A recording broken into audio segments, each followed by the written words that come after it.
In the remote wilderness of Washington state, where towering pines cast long shadows, and the silence can swallow screams, three little girls took their final breaths. Their father, the man who was supposed to protect them, became the monster they couldn't escape from. This is the story of Paityn, Evelyn, and Olivia Decker, and the manhunt for a killer, who vanished into the very mountains where he destroyed everything innocent in this world. Welcome back to Dark Files. I'm your host, and if you want more chilling true crime stories that will keep you awake at night, make sure to hit that subscribe button and stay with us, as we dive into the darkness that lurks in the human heart. To understand the horror that unfolded in May 2025, we need to step back and look at what appeared to be a normal family. Travis Caleb Decker, 32 years old, an Army veteran who had served his country with distinction. To those who knew him, he seemed like an active, engaged father. The kind of man who would take his daughters on camping trips, teach them about nature, show them the beauty of the Pacific Northwest wilderness. But families, as we know all too well in the world of true crime, can hide the darkest secrets behind closed doors. Travis was divorced from Whitney, the mother of his three precious daughters. 9-year-old Paityn, the eldest, with her bright smile and curious eyes. 8-year-old Evelyn, full of energy and laughter. And 5-year-old Olivia, the baby of the family, still seeing the world through innocent, trusting eyes. The custody arrangement seemed straightforward enough. Travis would pick up his daughters for visits, spend time with them, then return them safely to their mother. It was a routine that had played out many times before. But on May 30, 2025, that routine would become a nightmare that would shock a community and launch one of the most intensive manhunts in Washington state history. Picture this scene: a warm spring evening in Wenatchee, Washington. Children playing in yards, the smell of barbecue smoke drifting through neighborhoods, families settling in for a peaceful Memorial Day weekend. Whitney Decker watched as her ex-husband arrived to pick up their three daughters for what should have been a simple custody visit. The girls were excited. They loved their camping trips with Daddy. They loved exploring the wilderness, roasting marshmallows over campfires, falling asleep to the sounds of the forest. As they piled into Travis's pickup truck that Thursday evening, they had no idea they would never see their mother again. Travis had told Whitney they were going to participate in a 5K running event over the weekend. It sounded innocent enough. Father and daughters, enjoying some outdoor activity together. The plan was simple. He would return them on Sunday, June 2nd, in time for the start of the school week. But Sunday came and went. The girls didn't come home. Whitney's calls went unanswered. Text messages were ignored. The silence stretched on, heavy and ominous, as a mother's worst fears began to crystallize into a living nightmare. By Monday morning, Whitney could wait no longer. She contacted the authorities, reporting her daughters as missing. What she didn't know, what she couldn't have imagined, was that her children were already beyond help. 3 days. 3 agonizing days. The Decker girls were listed as missing persons. Somewhere out there, in the vast wilderness of Washington state, Travis Decker had vanished with his daughters, without a trace.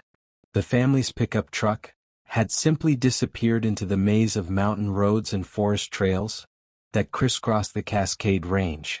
But on Monday, June 2nd, a sheriff's deputy made a discovery that would haunt him for the rest of his life.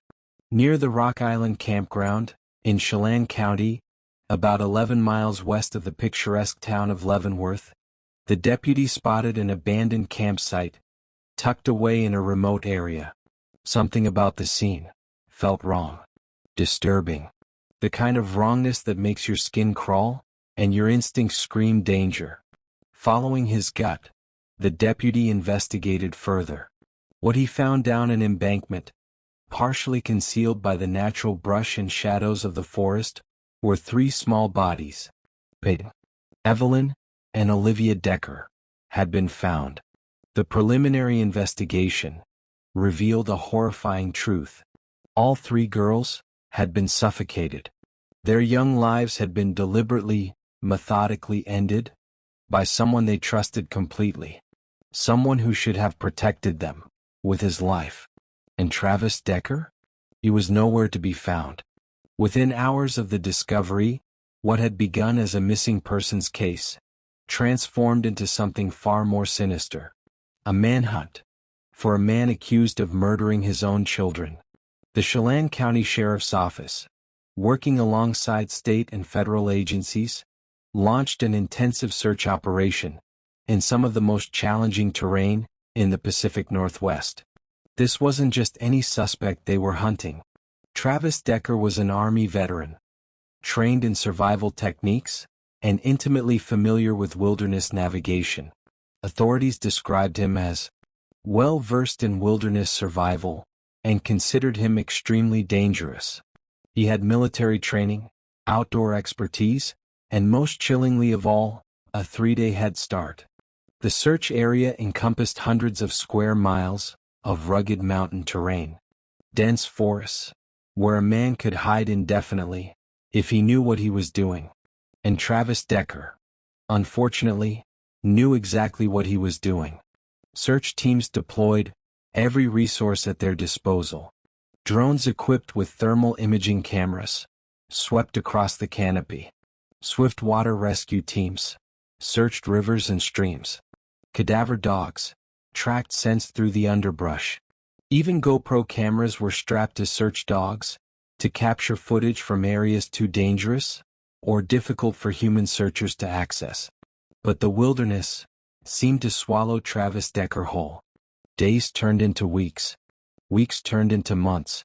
The massive search operation, one of the largest in Washington state history, continued relentlessly. Authorities followed up on hundreds of tips from the public. Possible sightings were investigated, from the Canadian border to the Oregon state line. As the manhunt continued, investigators began piecing together the timeline of horror that led to the deaths of 3 little girls. Court documents would later reveal disturbing details about Travis Decker's movements in the days leading up to the murders. Authorities believe that Decker had scouted the remote campground area on May 29, the day before he picked up his daughters. He was planning this, calculating, choosing the location where he would commit the unthinkable. On May 30th, after collecting Paityn, Evelyn, and Olivia from their mother, Decker drove them to that isolated campsite. The girls, who should have been enjoying a fun weekend with their father, instead found themselves in a nightmare from which there would be no awakening. The crime scene told a story that investigators wish they had never had to read. Evidence suggested that the murders had been planned, deliberate, and coldly executed. These weren't crimes of passion or momentary rage. This was calculated filicide, the murder of one's own children. DNA evidence found at the scene would later confirm what investigators already suspected.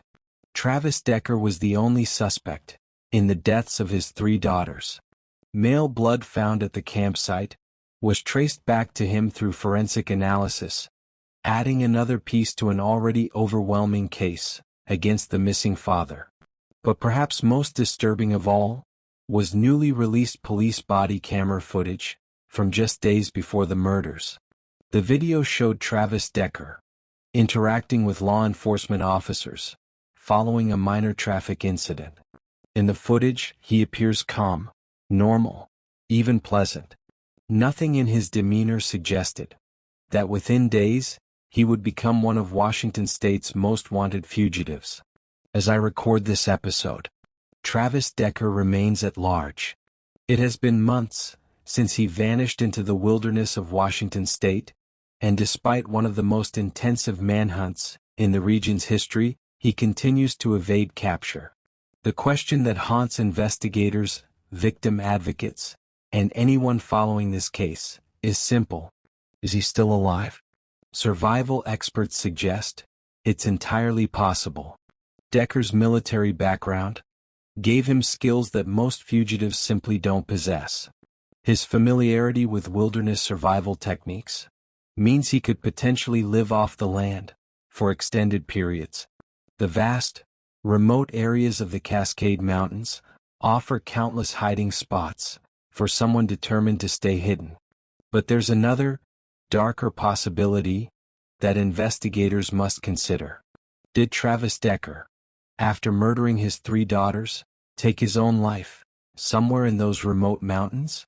The statistical likelihood of family annihilators committing suicide is disturbingly high. Many experts believe that Decker's plan may have always included his own death, that he never intended to be captured alive. The reward for information leading to his capture has grown substantially as the case remains unsolved. Federal authorities have joined the search, and Decker has been added to various most wanted lists. But the wilderness keeps its secrets, and somewhere in those mountains, answers remain buried. While the manhunt continues, the community of Wenatchee struggles to heal from a wound that may never fully close. 3 little girls, who should be starting another school year, making friends, learning to ride bikes, and experiencing all the small joys of childhood, are instead remembered through memorials and candlelight vigils. Their mother, Whitney, faces an unimaginable reality.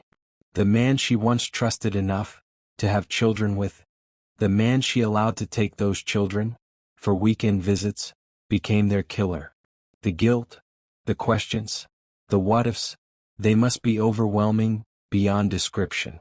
The case has also sparked broader discussions about custody arrangements, warning signs of domestic violence, and the protection of children in fractured families. Could this tragedy have been prevented? Were there red flags that went unnoticed? These are questions that experts, lawmakers, and communities across the country are grappling with as they try to make sense of the senseless. But perhaps most importantly, it serves as a stark reminder that evil can hide behind the most familiar faces. The monster isn't always a stranger, lurking in the shadows. Sometimes, the greatest danger comes from those we trust most. In the end, the Decker children killings represent one of the most profound betrayals imaginable. A father's murder of his own children. 3 innocent lives, snuffed out in a remote campground, their potential forever stolen, their futures reduced to memory and mourning. Paityn, Evelyn, and Olivia Decker deserve to grow up.